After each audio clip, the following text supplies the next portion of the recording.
hell do you think we care about dying if you're going to deny us the right to live? You know, this revolution is filled with so many ironies, really.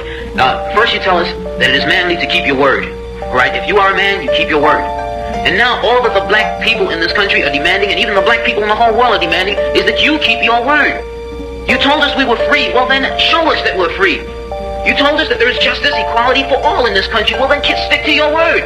And let us see the justice and equality for all. Or else admit to us that you're not a man. You're a word. You're afraid of us. You're afraid to give us equal stand.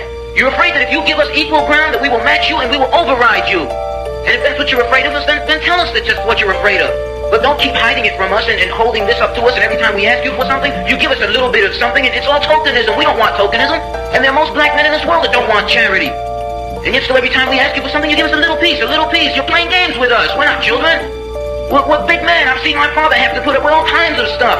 He was a big man. He raised a family. He went down south, and he had to go around to the back door with his wife. We're not asking for anything. We're not asking for any favors. All we want is what's ours. Now, there are many black veterans who are coming back, and they're mad, they're angry. Do you think that they're going to sit down through this? Our fathers didn't have the knowledge that we had. They sat through it. But there are other black youth that are not going to sit through it. We know about Che. We know about Fanon.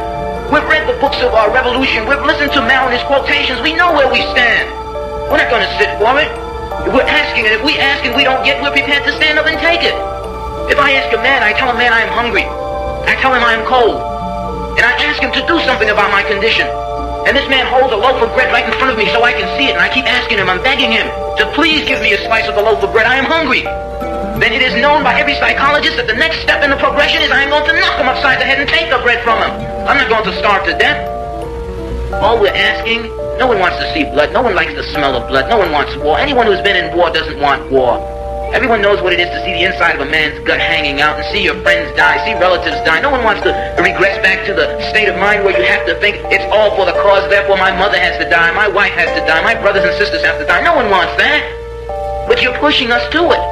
You're leaving us no choice. We're asking, we're begging. The students up at Columbia, they ask. The brothers down south ask. The brothers in Latin America, the brothers in Africa, they're all asking.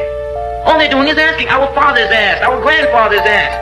The presidents of our universities, our colleges have to go to your back doors to beg that their children be given just enough money so that they could be taught something to live off. And yet still, they ask and ask and ask and you refuse to give them anything. Now, we're just about out of patience. We're not going to ask anymore. The news media says that it's only the young that are militant, only the young that want this and want that. Okay, but we're 40% of the black population now.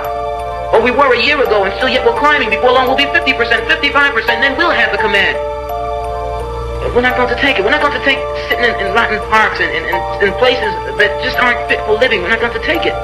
There's a limit to a man's patience, and everyone knows that God, Christ, heaven, everyone knows that what we're asking is not $1 million. What we're asking for is humanity. We're asking to be allowed to live like human beings. And God, you tell us that this is too much to ask.